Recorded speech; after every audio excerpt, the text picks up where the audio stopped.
When you were growing up, I mean, your dad basically had the three families. He had his first wife, your half-brother, Kerry, your mom, your sister, and then his third wife, Teresa, and Taylor. How tough was it to get his attention when you were growing up? He was a hard person to impress, as you could probably imagine. And I don't know that he was really thrilled with me as a kid. I never measured up to his hopes for my initiative and my determination. I remember he would say all the time, you know, when I was 12 years old, 13 years old, man, when I was your age, I was in the shop cleaning tools, sweeping floors, doing whatever I could. You know, and I'm thinking, I want to be outside playing with my friends. I don't want to be in there cleaning tools. So he was disappointed that I wasn't like hardcore, you know, I'll sweep the floors. I don't care to be in the race shop, anything, to be in the race shop. I'll do whatever it takes. How did it make you feel knowing that you didn't quite live up to what you felt like he wanted? We just didn't have a relationship. We didn't do a lot of hanging out. We didn't communicate much unless he was telling me where to stand or where to be or what to fix or what to clean up. We didn't go hunting together. He didn't take me on trips. I was never, like when he would go do things, I was never like an idea or a consideration. I really didn't get to start communicating with him and building a relationship with him until I drove and raced. How much did you get into racing in the first place to make him proud, be around Dad? The only reason I raced was to get closer to my dad. That was the only way I would. Like nothing I did would register with him, you know, and I wasn't, not that I was doing a lot. I was average, decent. I was like a CD student in school, so I wasn't impressing him that way. I didn't have any real athletic attributes to bring home a trophy for any kind of sports, in school. And finally, when I started racing and I won a couple races, I noticed like we would talk about it, and he'd come in the shop and want to know what happened.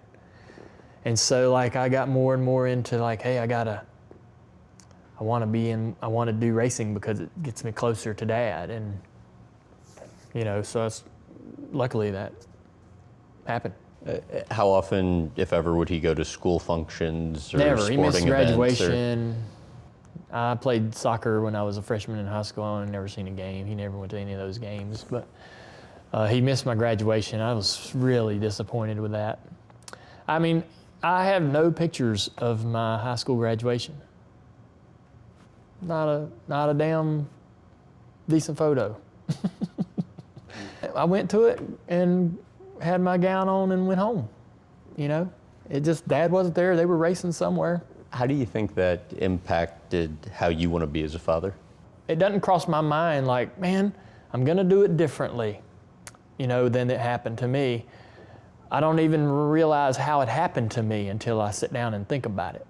I don't even consider it, in day to day. So when I deal with Isla, really I think, God, I wish Dad could be here to see her, because I know that he probably isn't that same person.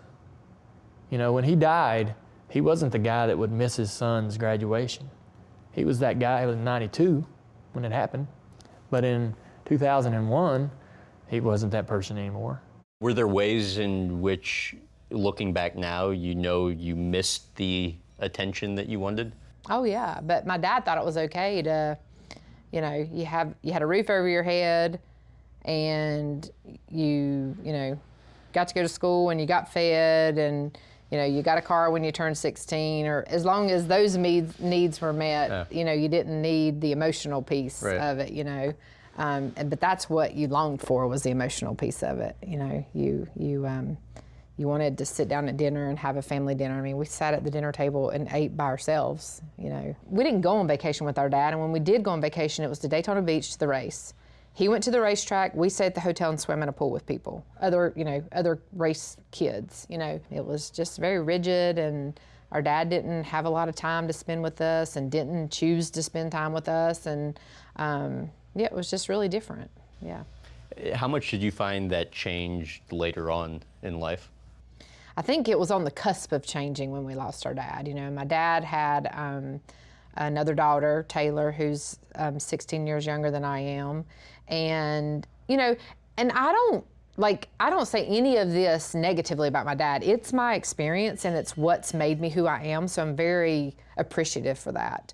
But, you know, when we were kids, he was trying to make a name for himself. He was making a lot of sacrifices. His priorities were in a different place of wanting to be a race car driver and what you had to do to make that happen.